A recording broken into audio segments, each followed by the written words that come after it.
prophecy of the sign of the Son of Man in heaven. In the archaeology, we look to Issachar and his mosaic. What's interesting is that Issachar and his mosaic, Issachar was known for knowing the signs and the seasons and the times.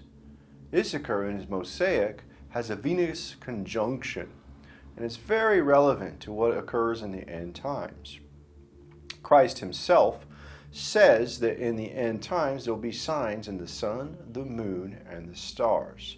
In Issachar's mosaic, we see the sun, the moon, and the stars. It's directly related to the sign of the Son of Man. And when we look through this, it will become clear.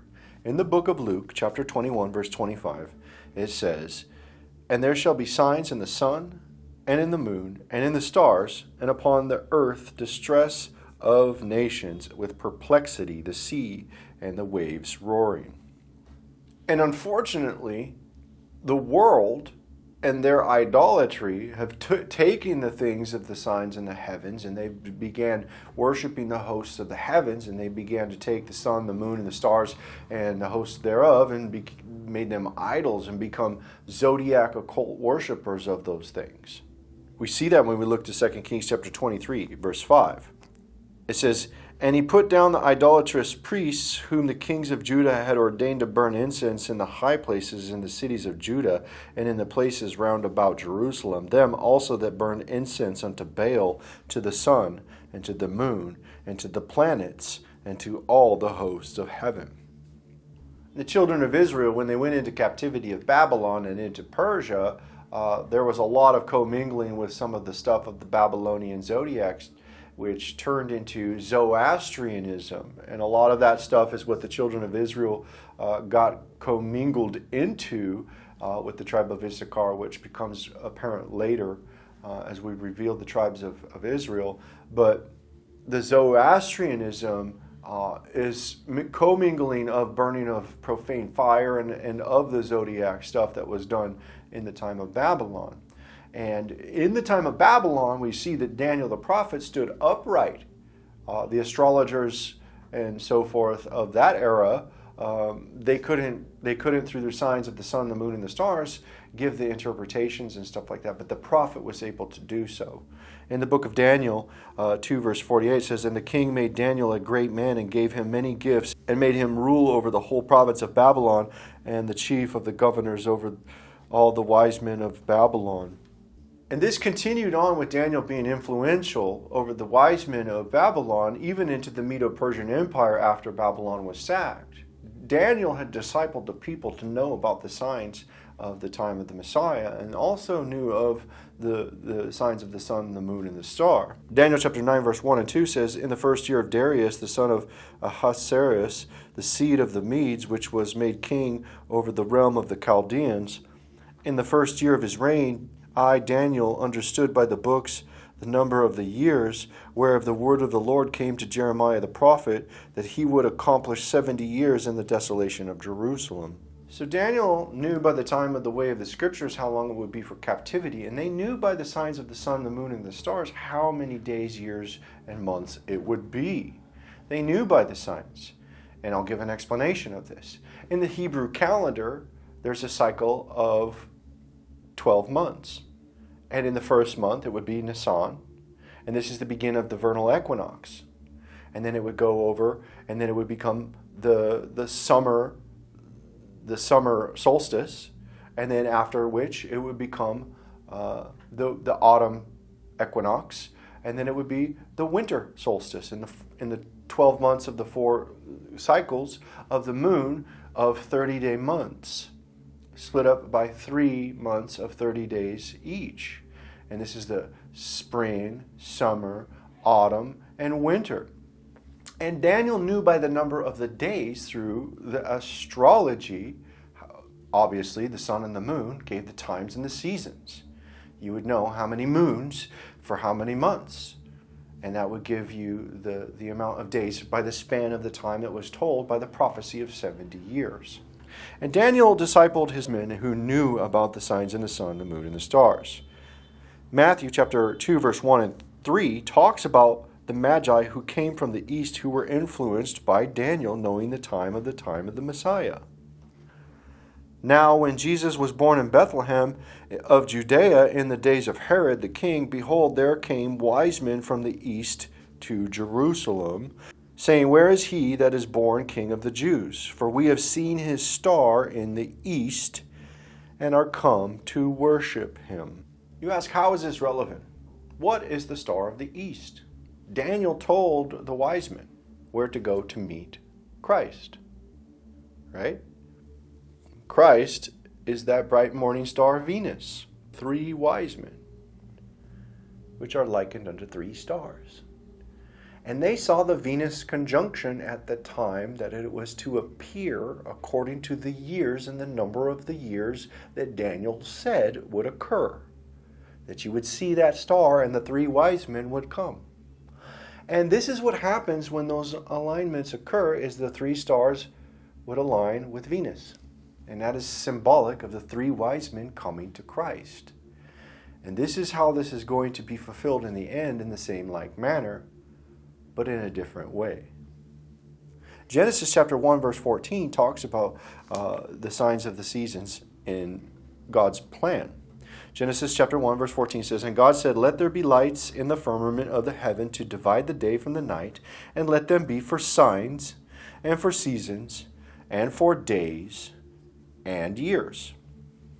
Now we see that the signs of the sun, the moon, and the star from the beginning was sent by God for the purpose of using it for signs and seasons, but unfortunately the people began to practice zodiac worship and occultations of these things and defiled themselves through idolatry, worshiping the sun, the moon, and the star, and the hosts of heaven, giving them names and giving them worship and adoration, instead of giving honor to the creator of the sun, the moon, and the stars. Ultimately, we'll bring the judgment on them in the end times for this, which will be covered later. This perversion of God's signs is why that wrath comes. Isaiah chapter 47, 13 and 14 says, Thou art wearied in the multitude of thy counsels. Let now the astrologers, the stargazers, the monthly prognosticators stand up and save thee from these things that shall come upon thee. Behold, they shall be as stubble. The fire shall burn them. They shall not deliver themselves from the power of the flame. There shall not be a coal to warm at, nor fire to sit before it. And this is all a part of the worship of the Baal that they were committing and doing, as they were taking the signs of the sun, the moon, and the star and the times, and they were attributing them to different gods and different stars of heaven, the hosts of heaven, and they were worshiping the creation. And that's what is covered in that 2 Kings chapter 23 in verse 5, where it says, To the sun and to the moon and to the planets and to all the host of heaven. These zodiac symbols and their host of heaven that were being used in their abominations. And back to Christ. Christ, knowing that they're worshiping the sun and the moon and the stars, used the sun, the moon, and the stars to warn them of the wrath, that they should not worship the sun, the moon, and the stars, and that they should glorify whom they should worship, who is Christ, the Son of God, in the end. And during the tribulation, the sun and the moon and the stars are used as portions for their judgment against them for their idolatry and continuance into this zodiac occultic magic.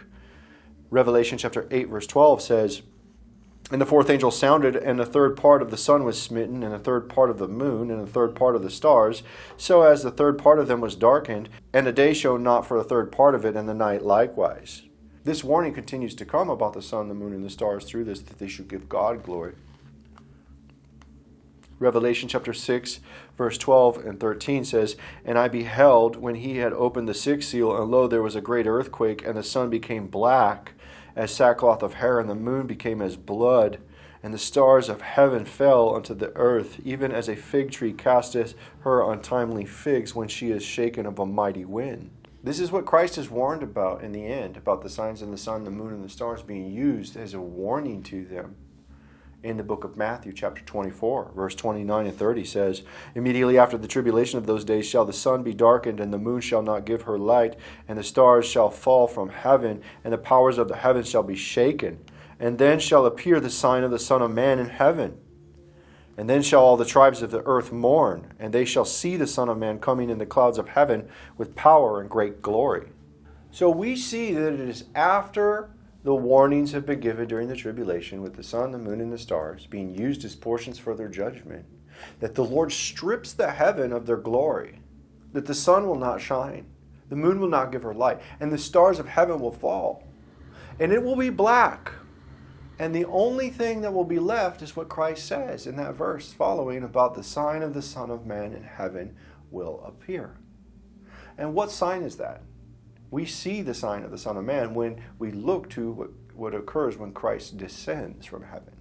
Revelation chapter 14, verse 14 says, "And I looked, and behold, a white cloud, and upon the cloud one sat like unto the Son of Man, having on his head a golden crown, and in his hand a sharp sickle." So we see Christ descending, and then what do we see? We see another angel descending. In Revelation, in the following verse, 14, verse 15, it says, "And another angel came out of the temple, crying with a loud voice to him that sat on the cloud, Thrust in thy sickle, and reap, for the time is come for thee to reap, for the harvest of the earth is ripe." So we have one angel and Christ descending. And then what do we see? We see another angel coming out. Verse 17 says, "And another angel came out of the temple which is in heaven, he also having a sharp sickle." So then what do we see after that? We see another angel coming out from the altar. Revelation chapter 14, verse 18. "And another angel came out from the altar which had power over fire, and cried with a loud cry to him that had the sharp sickle, saying, Thrust in thy sharp sickle, and gather the clusters of the vine of the earth, for her grapes are fully ripe." So what do we see on Christ's return in the blackness of the sky? We see Christ descending and three angels coming out with him to reap, shining. And we know those angels are stars. So we see the sign of the Son of Man in the heavens. Christ, the bright morning star, Venus, the first to appear, and then we see likened unto the Venus conjunction with three angels with Christ. That is the sign of the Son of Man in heaven, seen in the last day, the day of the Lord. I've seen that day. It is a dark, dark day. And the only thing that shines bright first is Christ, illuminating, coming out from the temple of God, and three angels following after him, just like the sign of the Venus conjunction, seen in the sky, that all earth sitting in blackness will see that sign, that they will know that they should not worship the sun, the moon, and the stars thereof, because they have been stripped of their glory, and the only thing that they will see is whom you should worship, which is Christ, the bright morning star, likened unto Venus. Revelation chapter 2, verse 26 through 28. "And he that overcometh to keep my works unto the end, to him will I give power over the nations, and he shall rule them with a rod of iron. As the vessels of a potter shall they be broken to shivers, even as I received of my Father, and I will give him the morning star." Yes, they'll see the morning star of Christ, a sign in the heavens, Christ appearing like the bright morning star. Revelation chapter 22, verse 16 says, "I, Jesus, have sent mine angel to testify unto you these things in the churches. I am the root and the offspring of David, the bright and morning star." And what is Venus? Venus is the bright and morning star. And it is the call for the bride to come, to gather under the banner for the next Exodus, to go out into the wilderness, to wait for Christ to descend. And it is those people who will be standing and looking up and see the sign of the Son of Man in heaven. Luke chapter 21, verse 25 through 28 says, "And there shall be signs in the sun and in the moon and in the stars, and upon the earth distress of nations, with perplexity, the sea and the waves roaring, men's hearts failing them for fear, for looking after those things which are coming on the earth, for the powers of heaven shall be shaken. And then shall they see the Son of Man coming in a cloud with power and great glory. And when these things begin to come to pass, then look up and lift up your heads, for your redemption draweth nigh." It is the people who are at Petra looking up, waiting for Christ to descend over the camp. And they will see him descending in a cloud over his people like the bright morning star, Venus, and 3 angels coming out after him to go forth to reap the wicked on the day of the Lord. And this is the prophecy of the sign of the Son of Man in heaven.